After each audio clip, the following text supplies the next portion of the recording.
പരിശുദ്ധരാജ്ഞി, കരുണയുടെ മാതാവേ, സ്വസ്തി. ഞങ്ങളുടെ ജീവനും മാധുര്യവും ശരണവുമേ, സ്വസ്തി. ഹവ്വായുടെ പുറന്തള്ളപ്പെട്ട മക്കളായ ഞങ്ങൾ അങ്ങേ പക്കൽ നിലവിളിക്കുന്നു. കണ്ണുനീരിൻ്റെ ഈ താഴ്വരയിൽ നിന്ന് വിങ്ങിക്കരഞ്ഞ് അങ്ങേ പക്കൽ ഞങ്ങൾ നെടുവീർപ്പിടുന്നു. ആകയാൽ ഞങ്ങളുടെ മധ്യസ്ഥേ, അങ്ങയുടെ കരുണയുള്ള കണ്ണുകൾ ഞങ്ങളുടെ നേരെ തിരിക്കണമേ. ഞങ്ങൾ ഈ പ്രവാസത്തിനു ശേഷം അങ്ങയുടെ ഉദരത്തിൻ്റെ അനുഗ്രഹീത ഫലമായ ഈശോയെ ഞങ്ങൾക്ക് കാണിച്ചു തരണമേ. കരുണയും വാത്സല്യവും മാധുര്യവും നിറഞ്ഞ കന്യകാമറിയമേ, ആമേൻ.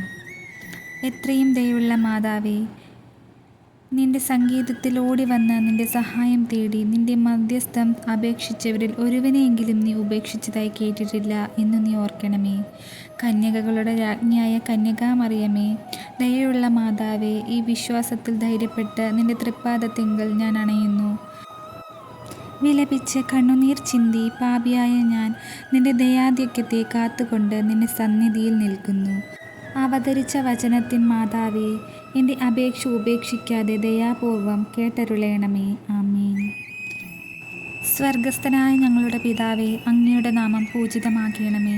അങ്ങയുടെ രാജ്യം വരണമേ. അങ്ങയുടെ തിരുമനസ് സ്വർഗത്തിലെ പോലെ ഭൂമിയിലുമാകണമേ. അന്നന്ന് വേണ്ടുന്ന ആഹാരം ഇന്നും ഞങ്ങൾക്ക് തരണമേ. ഞങ്ങളോട് തെറ്റ് ചെയ്യുന്നവരോട് ഞങ്ങൾ ക്ഷമിക്കുന്നത് പോലെ ഞങ്ങളുടെ തെറ്റുകൾ ഞങ്ങളോട് ക്ഷമിക്കണമേ. ഞങ്ങളെ പ്രലോഭനത്തിൽ ഉൾപ്പെടുത്തരുതേ, തിന്മയിൽ നിന്നും ഞങ്ങളെ രക്ഷിക്കണമേ. ആമേൻ. നന്മ നിറഞ്ഞ മറിയമേ, സ്വസ്തി. കർത്താവ് അങ്ങയോടുകൂടെ സ്ത്രീകളിൽ അങ്ങ് അനുഗ്രഹിക്കപ്പെട്ടവളാകുന്നു. അങ്ങയുടെ ഉദരത്തിൻ ഫലമായി ഈശോ അനുഗ്രഹിക്കപ്പെട്ടവനാകുന്നു. ആമേൻ.